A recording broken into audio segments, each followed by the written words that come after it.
All right, so let me be honest with you. I wasn't expecting much from this new GPT 5.1 update. After GPT 5, I actually kind of lowered my expectations. Some responses were great, but other times it felt like the AI forgot how to be flexible or creative. So when OpenAI dropped GPT 5.1, I went in thinking, okay, another small update, let's see. But after using it for a while, I realized it's actually a pretty big deal. The best way I can describe it is this. GPT 5.1 feels like ChatGPT finally remembered what made it amazing in the first place, and then added a bit more personality on top. One of the first things I noticed is how it adapts to whatever I'm doing.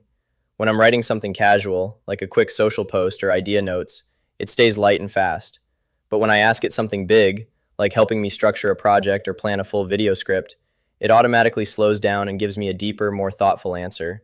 I didn't even have to tell it to think step by step. It just knows. It's like having a friend who instantly understands when you need a quick reply versus when you want a long conversation. Another thing, and this is a big one, is the tone. GPT 5.1 sounds way more natural. Not overly emotional, not trying too hard, just normal. When I ask it something simple, it doesn't give me a 5 paragraph essay unless I ask for it. When I want something detailed, it doesn't get lost halfway through. And that's huge, because one of the things that bothered me with GPT 5 was that it often tried to sound smart, even when I didn't need that. GPT 5.1 feels more balanced, more human, but not in a creepy way, in a useful way.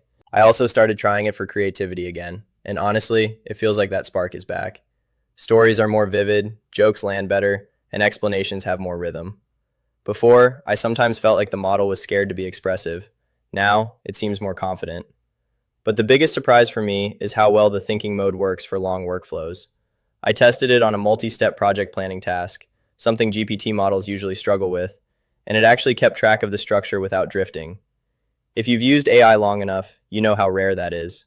It's definitely slower, but the output quality makes it worth it when you need real reasoning. Now, of course, this is still not perfect. Sometimes it gives too much detail, sometimes not enough. And something as advanced as GPT 5.1 raises new questions too, especially now that it feels more aware of conversation flow. But as someone who uses AI every single day, this update genuinely made my workflow faster and smoother. I'm switching between instant mode and thinking mode depending on what I'm doing, and it feels natural, like two different tools built for two different purposes. It's probably the first time I've felt like ChatGPT can really adapt to my work style instead of the other way around. So yeah, that's my honest take.